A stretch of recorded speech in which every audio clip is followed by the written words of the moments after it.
Hello and welcome to this month's conversation, framing a conversation around customer referrals and customer loyalty and using social media to do those two things.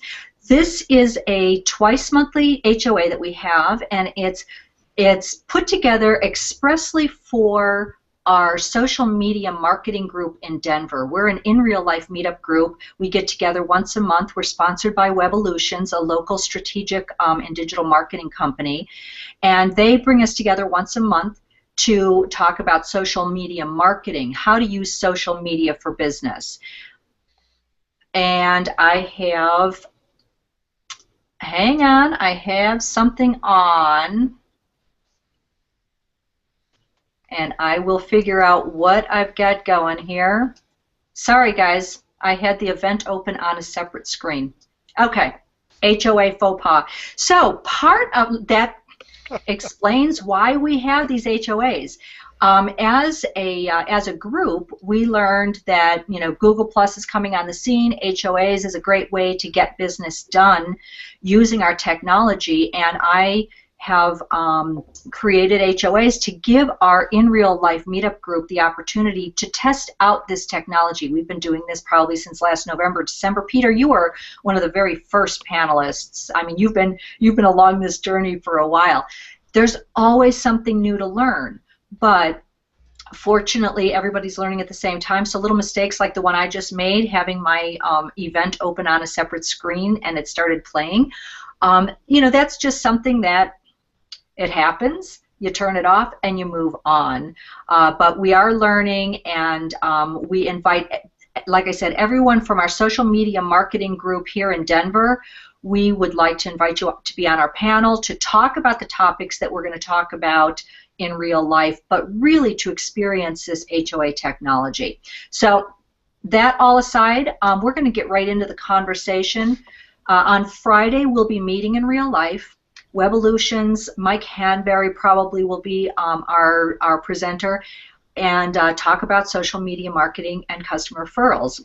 I'm going to ask Peter Hodges and Gary Pokorn, who are my panelists this morning, to introduce themselves, and then we'll jump into the conversation. So, Peter? Good morning. I'm Peter Hodges. I'm Marketing Director for Marathon Consulting and Stack Advisors. For Marathon, we do IT for small and medium-sized businesses, all the way from strategy to implementation to ongoing support. And then Stack Advisors is a IT consulting company for other IT providers. Okay, thanks, and thanks again for being here, Peter. You're just a wonderful. I call you one of my pillar panelists. No problem. And Gary, you're racking up quite a few now as well too. You want to introduce yourself? Sure. I'm not quite a pillar panelist yet, but I'm pedaling as fast as I can. My name is Gary Pokorn. I'm a sales professional, and I specialize in helping my clients get better at what they already do best. And so I have been a member of this social media marketing for business meetup group for a while, because as a sales professional, I believe this century the concepts of sales and marketing have merged in the eyes of the ultimate customer. And so I think that we should tighten our ranks and work more collaboratively together. And Gary, I sit in on quite a few HOAs, and the most frequently used word is collaboration these days. And so it's great that people are starting to recognize the power of that. And I think that today's topic, which is customer referrals, we're collaborating with our customers and finding ways that, to make their loyalty a part of our marketing strategy in a very organic way. We're not paying them to talk about us, but when people are happy with our services, they now have the tools at their disposal to let the world know that they're happy, and that I think is a big part of it. Before we get going, I first of all want to say that in the event description, John Dietrich was going to be one of our panelists, and John and I go way back to like last October when I first started using Google Plus a lot, and he was really, really helpful, and I just wanted to, pick his brain even more online, and unfortunately he's having some issues with Google Plus right now, so he won't be here, and he asked me to extend his apologies. He just sent me a chat on the other window saying he can't get in. So John, we're sorry that you aren't here, but I'm sure hoping to have him on another show. And then I also want to oh, look at this. I'm going to bring up a few comments. Catherine Albert. Good morning, Catherine. Glad to see so much more light in your office this morning. I just want to say that that is as a result of Ronnie Binzer and some of the Hangout Mastery people. We were sitting in on an HOA, and they said, "Hey, your lighting's not quite right. Let's work you through that." So I now have lighting behind me, which you normally don't do, but it certainly has helped my situation. We've got Sheila Strover here. Good morning, Sheila. Sheila and I have become good friends over on Hangouts and just on Google Plus in general. Can Gary Pocorn turn his volume up a little bit? How about that, Gary? Do you see that? Sure. Sandra is Sure, Sandra is I'll speak louder if that's what you'd like. Or just turn your volume up. Sandra is not only a pillar panelist, but she is like a pillar commenter. She's there. She knows Hangouts pretty well too, and she gets it. Yes, Heather is also one of my cohorts on Google Plus. We do a lot of work together, and good morning, Heather. I'm glad you're up early. I know she's sitting there eating a bagel and having coffee right now. So, and I'll be with her a little bit later on another Hangout. And Mia's here in Denver. She doesn't get to come to our in real life meetups. She is definitely an influencer on Google Plus and has become a good friend as well. So, Mia, thanks for being here. And Steve Wilson is also here. So I just want to mention Steve. Steve and I were in real life connections, and then he started coming to our meetup, and now he is also watching our Hangout. So thank you all.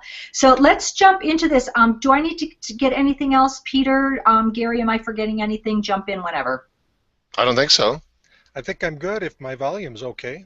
All right. Well, I've got you're coming through loud and clear in my ear, but I'm sure anybody in the comment stream will let us know if adjustments need to be made. So. All right, so let's just get to it. Again, I wanted to remind you that so far this month at the meetup, we've covered, let me see here. In January, we talked about using social media for generating leads. In February, converting leads to sales. In March, keeping current customers. And now my favorite one is customer referrals. We're actually talking about customer referrals, which I think has been part of people's business and marketing strategies for a long time. But now using social media, how can we use them? How can customer referrals play a bigger role? Now, Peter, you just sent me a great blog post, which, by the way, I'm tweeting out. I think it's scheduled to tweet out at 8:10. Your blog post about testimonials and using testimonials as part of your strategy. And then, Gary, you also sent me a piece that's done by Yelp and by, oh, can you remind me the name of the... It wasn't really done by Yelp. It was done by a company called Influitive in concert with ReadyTalk. ReadyTalk is a conference call company. And they retained Influitive to come in and create a customer advocate program, and they presented that program at a recent marketing event in Denver called Lead Love, where they went through the structural process of engaging customers and sort of published an A to Z on exactly how to organize customers in the least disruptive, most effective way.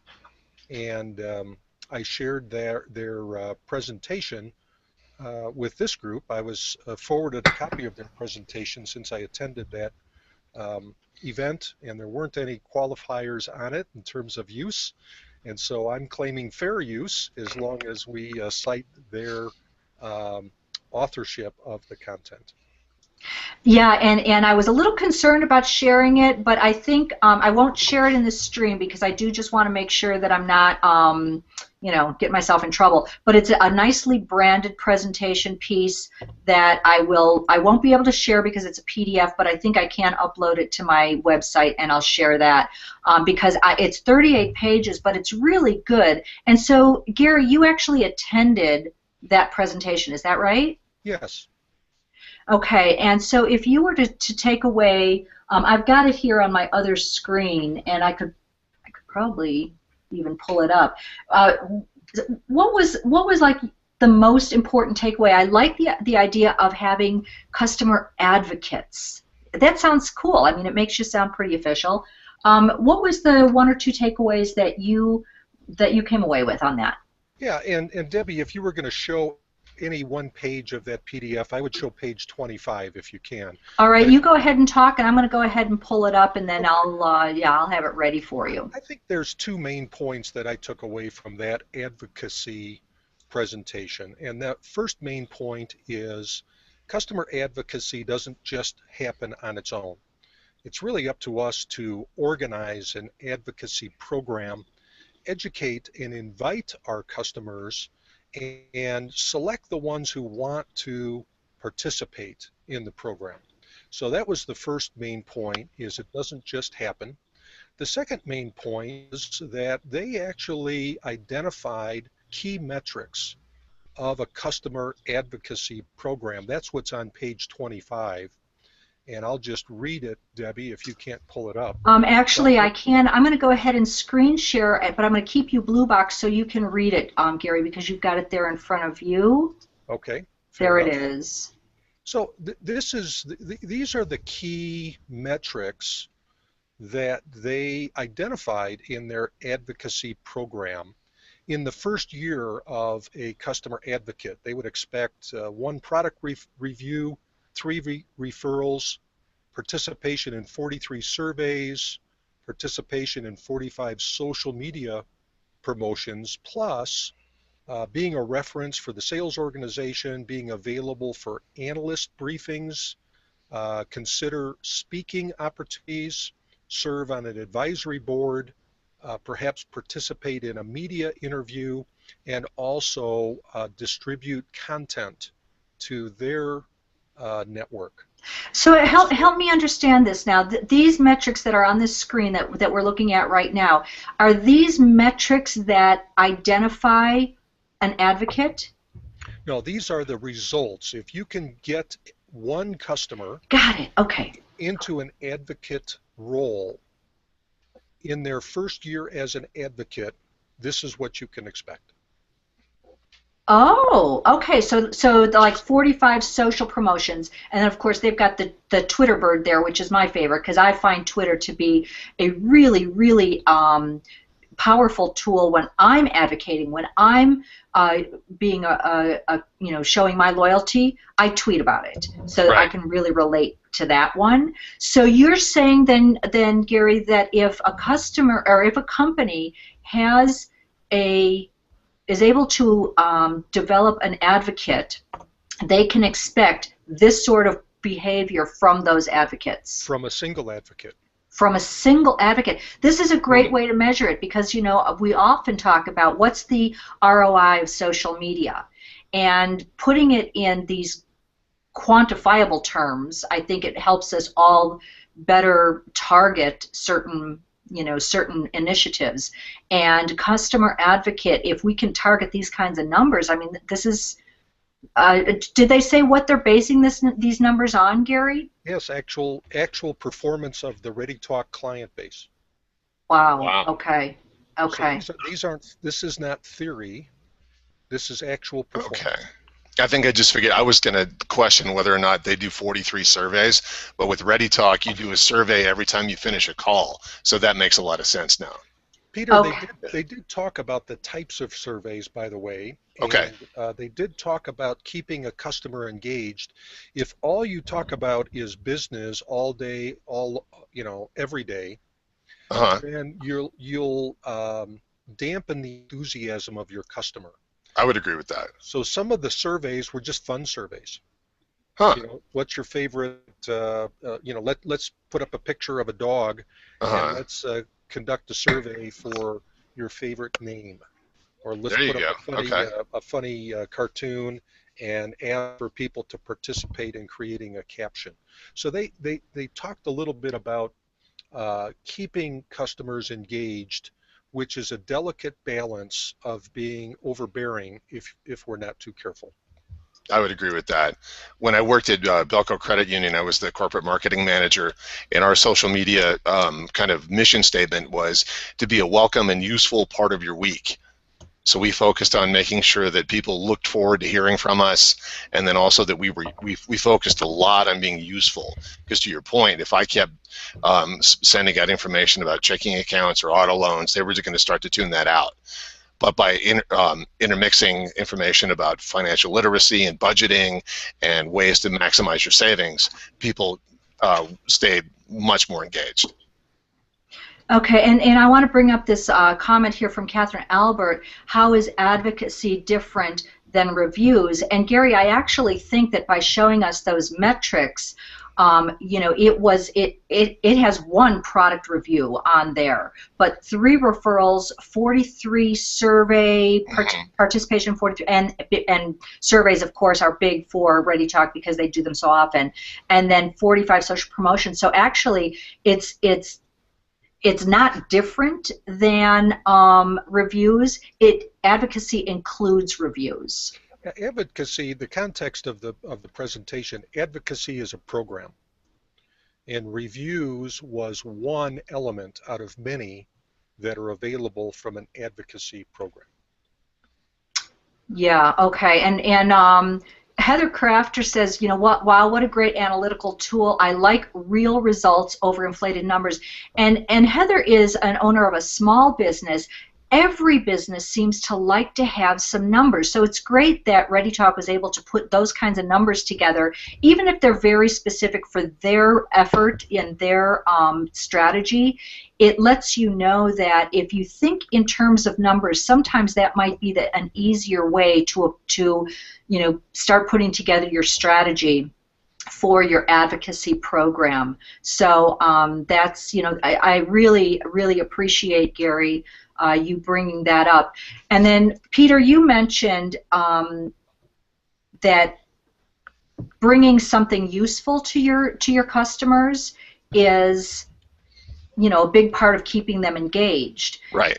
And I want to come back to, in preparation for this conversation today and for the one that we're going to have on Friday at our social media group meetup, I pulled this off my shelf. This book is, I think, 1990 something was written, and it's, you know, Clients for Life, which is basically keeping clients because they're loyal to you.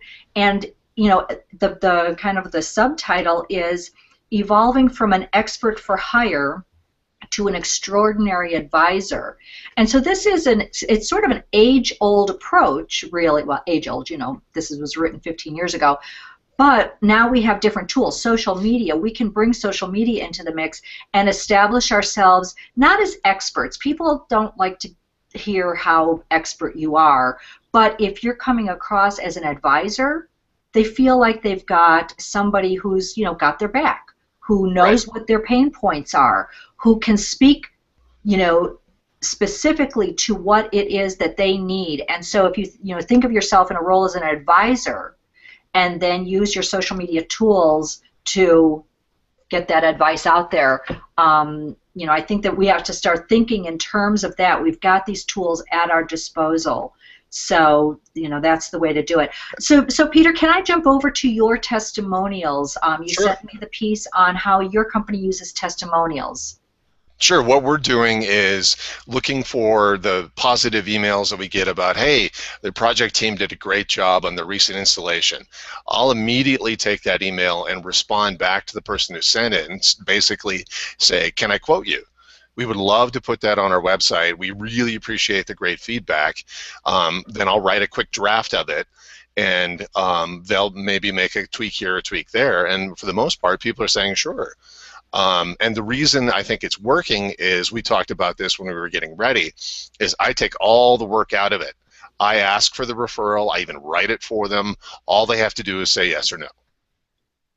And you know what, that I think is sometimes where in business we want to automate a lot of things. We want the work to be done for us. We want people to just love us and praise us and take the initiative to get that word out there. We think that all we have to do is be a good advisor, and then, you know, it's kind of like build it and they will come. It turns out that's not the case. So Peter, you're sort of kind of greasing the skids. Yep.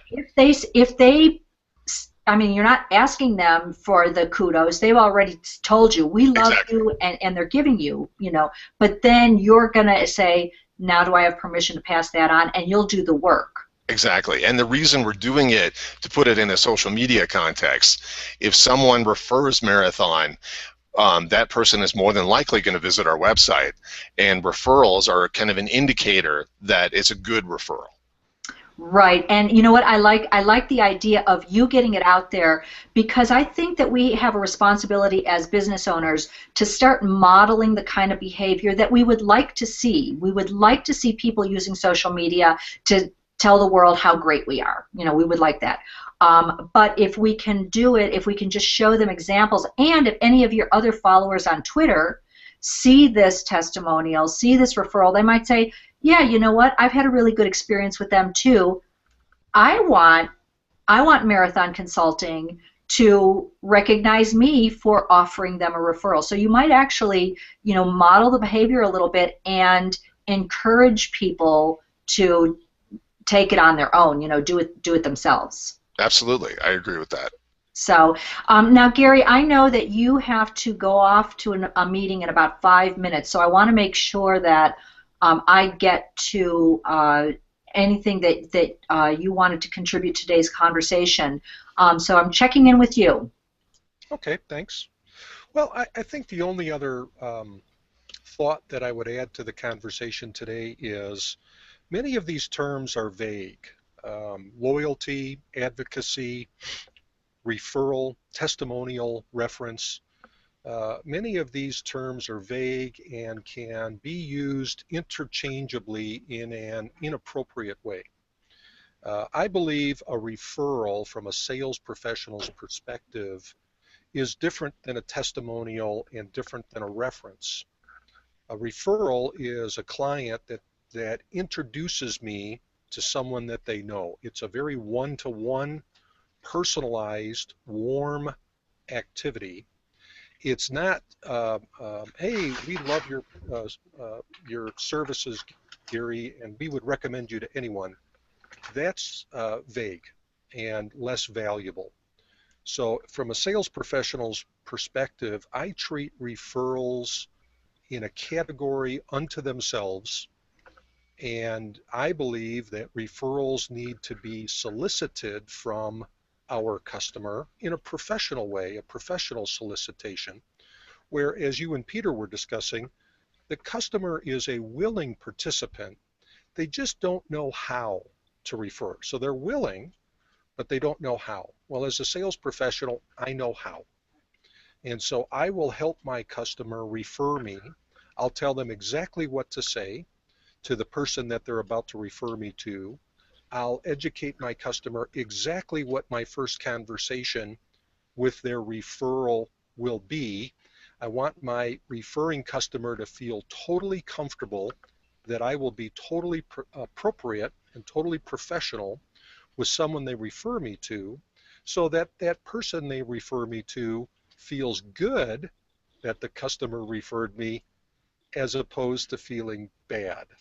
Oh, Gary referred me to you. Oh, great. Now I got to listen to a sales pitch. Oh, you want to sell me a vacuum cleaner? Okay, great. We've all been in those circumstances where the party that the salesperson's been referred to feels bad that their friend or colleague made the referral, as opposed to feeling good. So referrals are very precious to sales professionals, very one-to-one, very personal, not automated at all. And I separate those from the other feel-good areas that we use labels such as loyalty and testimonial and reference around. Gary, you've dissected it pretty nicely, and I'm hoping to capture that little soundbite where you rattled off the list of different terms that are used to identify, and it's like you said, it's vague.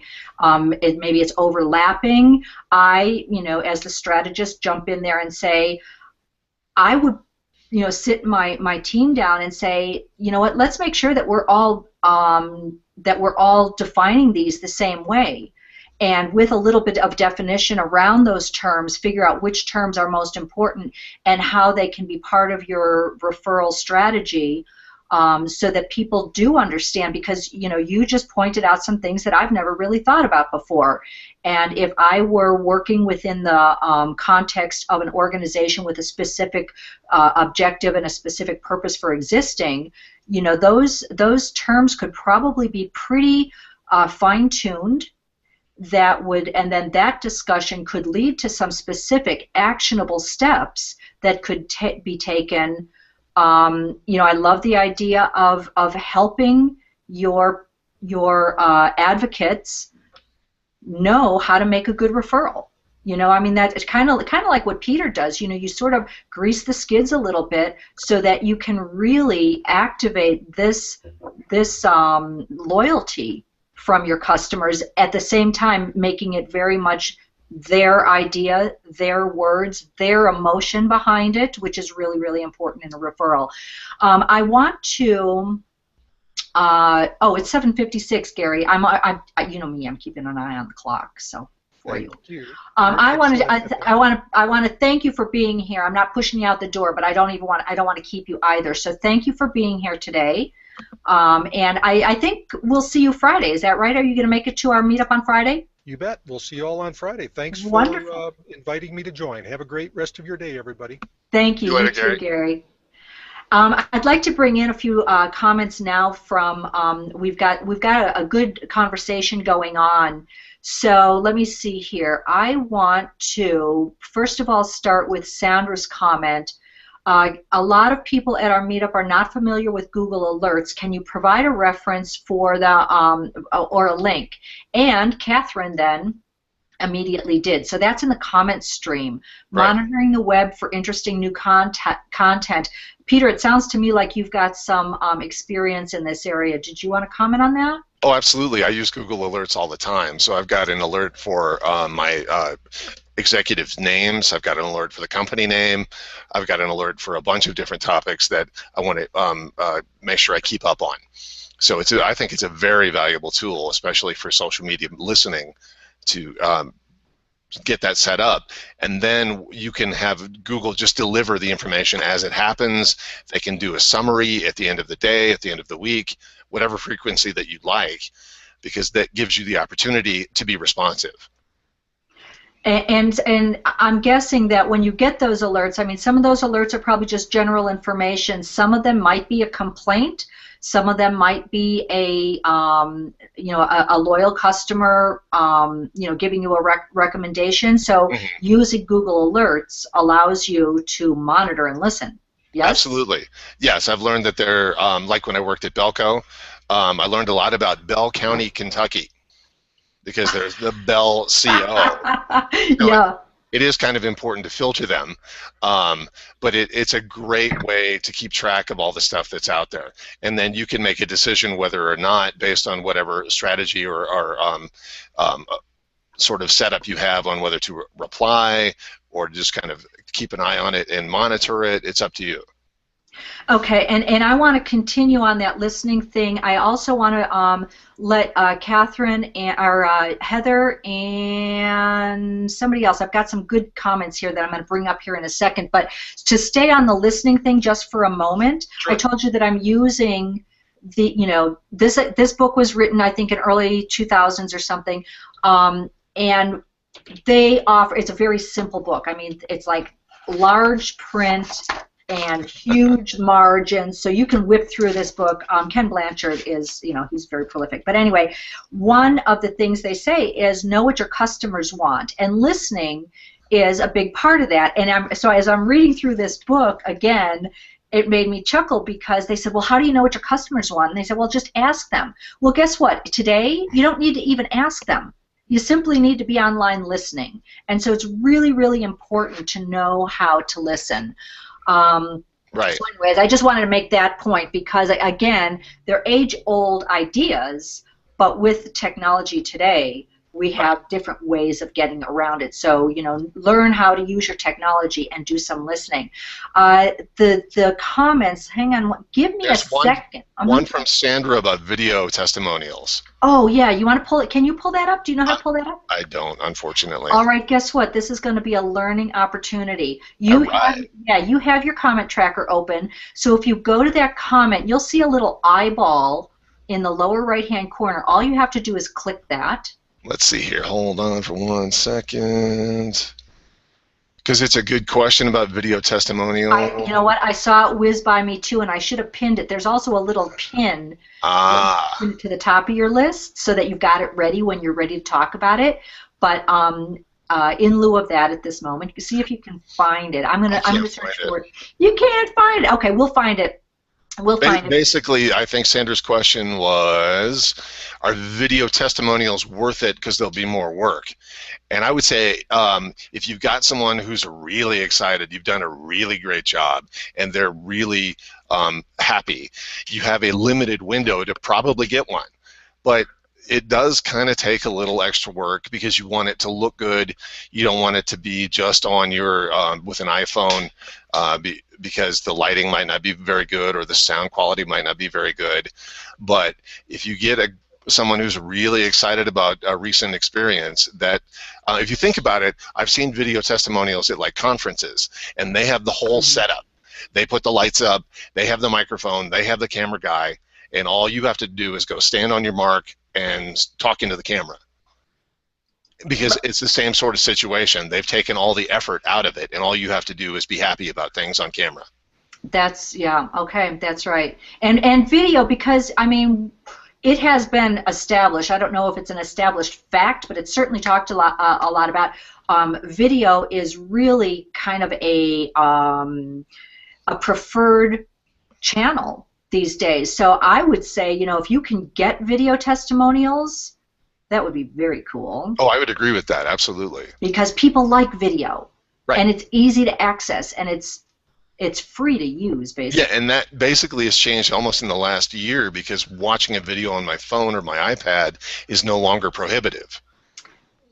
That's right. That's right. It's pretty easy to do. Again, you know, we have some ideas that were a whole lot harder to implement in years past. But here we are with all this technology, so let's find ways to do it because lots of opportunity there. What I'd like to do now is bring up this from Catherine. When Gary was talking about referrals, recommendations, testimonials, one of the things I thought about was the LinkedIn. You know, you could have, I don't know if they're still doing endorsements. I know that's been kind of going through a transformation. But endorsements and recommendations on LinkedIn immediately came to mind. Catherine says, does Google Plus have a mechanism to request a review like my industry Zillow does? And I have kind of visited Zillow to see what's going on over there, and Zillow is definitely a great place for reviews. Yelp is a great place for reviews. But Google Plus, now that's a very interesting question. And then Heather, who is she's a Google Plus, I think we're calling her an addict. Because she has determined that this is the best place for her to be, so she's here a lot. I know this is not a G+ cheer camp, but the best advocates in my business are my community members. They refer and bring others in. It's a great way to interact with them in a social media environment as they need. And I would kind of like to highlight Heather's approach because she has created a community. This community it's somewhat exclusive. It's for people who are, you know, it's the opt-in sort of thing, and they've once we get the conversation going in the community, I'm a member of it as well, we talk about crafting, we talk about our artwork, we talk about our issues with creativity, and you know, we share tips and things like that. It allows Heather to focus on providing, you know, her what she does best, which is basically she gives us great 1-hour shows. It was recently twice a week, but now once a week, crafting. And she just kind of stirs the pot. She just keeps all us crafters interested. And then we find ourselves commenting on each other's work and you know, just being her megaphone, basically. Because, That's awesome. yeah, Heather gets a lot of credit for bringing us all together and getting us all excited about our crafting. And we talk for Heather, and that allows Heather to just do what she does best. So she's got a really good approach that we're watching kind of get very inspired, and it's growing very nicely. So again, just, you know, a Google Plus community. Nobody was using those a year ago, but she latched on to this new technology and this new approach and is really leveraging it. So go Heather. You know what? I'm a raving fan of the Craft Shack, by the way. So, and she did that just by involving me. I just posted a link to a blog post Webolutions wrote about social media referrals. I think it'd be worth talking about what they call their nude score for clients. You know what? You're exactly right. Thank you for posting that. Do you want to talk about what nude means, because Sure. that's a little provocative. As a Webolutions alum, I can talk about this. Nude stands for novelty, utility, dependability, and what was the fourth E? What's the E? Hold on. Engagement? Economy. Economy. Got it. Okay. Gotcha. So now, first of all, basically, these are the 4 areas. If you want to make your business more referable, you should focus on, number 1, novelty. Is it unique? A great example we always talked about is Casa Bonita. For those of you who don't know Casa Bonita, there's a South Park about it, for God's sakes. And that's a totally Denver thing, right? Exactly. It just celebrated its 40th birthday. And basically, for what it is, I'm going to assume people out there might not know what it is. It's a Mexican restaurant that has, let's be polite, not the best food in the world, but the environment is, it's almost like Disneyland. There's cliff divers. There's something called Black Bart's Cave that you can. It scared the heck out of me when I was a kid. There's mariachi bands, there's all sorts of just crazy stuff inside the environment. So if you think of a Casa Bonita as a restaurant, you're going to be disappointed. But in terms of novelty, you've never seen anything like it. You being a utility, does your network have a need for your service? One of the things we would talk about is if I sold ballet slippers, I have a very small possible audience. If I sold women's shoes, the audience gets a little bigger. If I sold women and men's shoes, it gets bigger. If I sell shoes for women, men, and children, then my utility for someone to refer me gets wider and wider. Does that make sense? Mm-hmm. Dependability is, it needs to happen the same way. A good example for dependability is McDonald's. You can go to a McDonald's in the United Kingdom. You can go to a McDonald's in Singapore. You can go to a McDonald's in Wyoming. And it's probably going to taste pretty much the same. And they do that on purpose because people then can depend upon it because it's a dependable experience. And then the E is economy. It needs to be a good value. So do people get what they feel like? Do they feel like they paid a good value to get the experience that they get out of the referral? So novelty, utility, dependability, and economy make up your nude score. So if you need to become more referable, those are the 4 areas that Webolutions recommends that you focus on.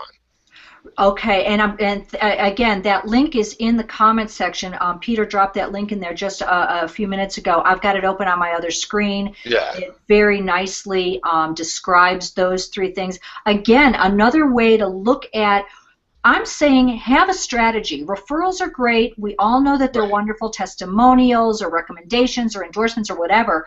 Right. But think it through in terms of numbers, like Gary showed us on that form. You know, if numbers help you to, you know, put a frame around what referrals mean, then use numbers. If nude, novelty, utility, dependability, economy helps you to put a frame around what customer referral means, do that. But find a starting place and then have a plan.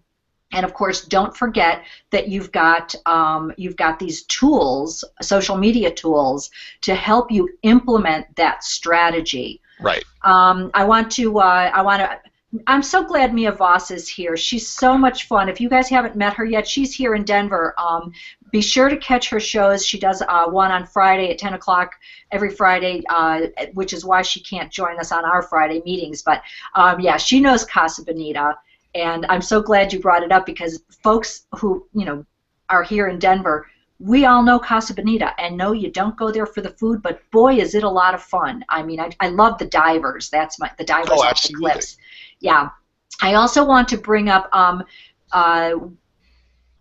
this is I found the comment about the video testimonials. There it is. Yeah, there it is. So I just wanted to get that on screen because I wanted to have it recorded for, you know, we use these HOAs later. We'll piece them apart and take and so this is a good reminder that we talked about it. And then Steve Wilson, I haven't read this yet, but I'm going to bring it up. Video testimonials. Prepare a short script to coach clients along in a Q&A format around the testimonial. Wow, great idea. That's a really good, if anyone tries this out, please come back to us and let us know how that works. But I love that suggestion. Because that's what we did in the blog post that I shared with you, is there's 7, I think, questions basically to ask people. We took the same approach for testimonials. Let's see here. You know, what did you expect when you became a client? Is there anything? We even ask a couple of negative questions on purpose, because we ask, is there something that you were hesitant about when you were becoming a client? And then how did we overcome your hesitancy? And the reason we want that information is if someone's on our website reading this testimonial and has maybe the same concern and sees that it's been addressed, we've taken care of it while they're doing their research on the website. All right. Yeah, I would like to think a little bit more. I mean, because I'm getting more and more into video as well. Yeah. Obviously, even just with the Hangouts and learning how really easy it is. But a video, once it's shot, if it's put on the shelf and you don't use it, exactly, what's the point? So again, have a strategy for how to leverage and maximize your video content.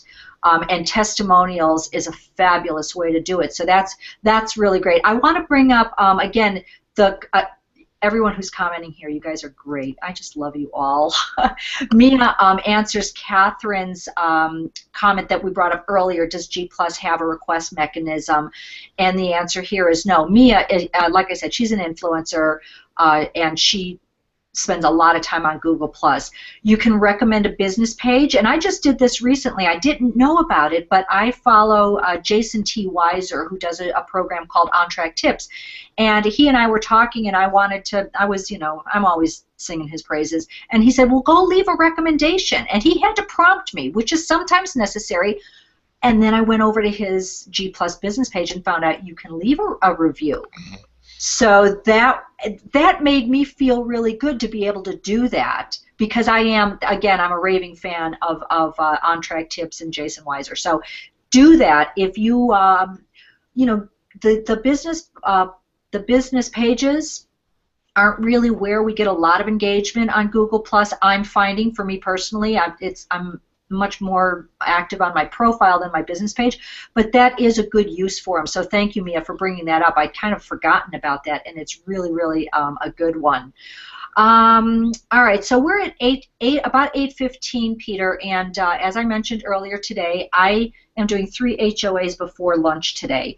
So I will be scurrying off just a little bit early, but what I'd like to do is ask you if you were to give just one takeaway from today's conversation for our viewing audience, what would that be?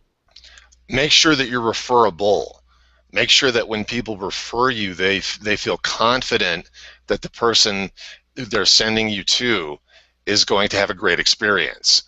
That, I think, is the key to making referrals comfortable, because Gary talked earlier that when a salesperson who's kind of pushy and really isn't paying attention then asks for referrals, everybody kind of throws their hands up and goes, oh, I can't think of anybody. And the reason is they're concerned about the experience one of their friends or colleagues might have if they were to send that kind of a guy over. So if you've designed your business and your social media presence in such a way that someone goes, oh, you've got to find out about this crafting thing that I found on Google+. Heather's great. I love Heather. That's going to make it super easy to refer, because they are confident when that new person goes over and has a look around, they're going to go, I love this, because then the referrer also kind of gets a little sparkle, a little kind of gold star, because they're the ones that let you in on the secret. So I'd say that would be the main thing, is make sure that you're referable.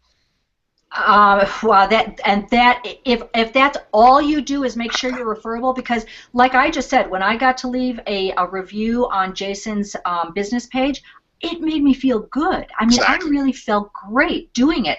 I've left, I think I've probably put 15 recommendations on LinkedIn for various people, and I have to tell you, it makes me feel a little sparkle. Absolutely. Another good one, real quick, another good one we would use at Webolutions to kind of frame it, you like to talk about frames, is if I were to ask you, hey, my birthday is next week, where should I go out to eat?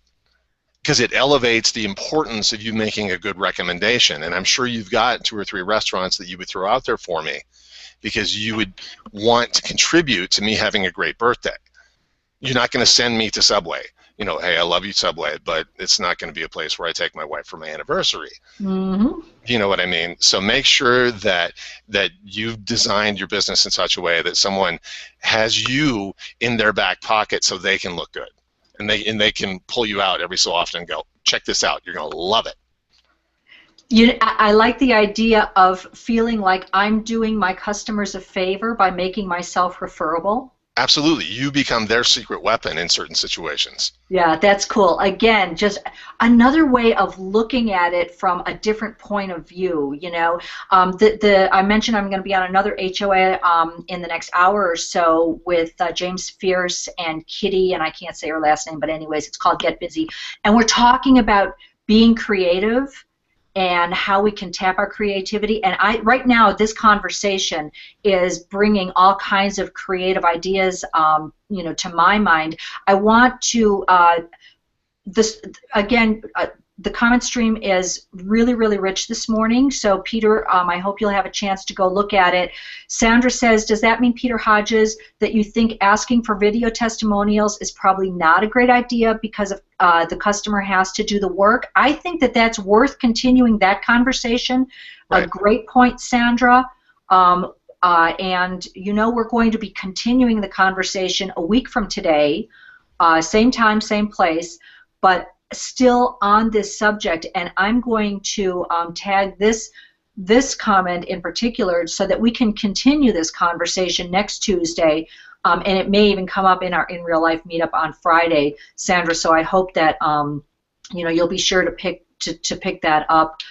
Before we sign out of here, John Harris, who's one of our pillar panelists, by the way.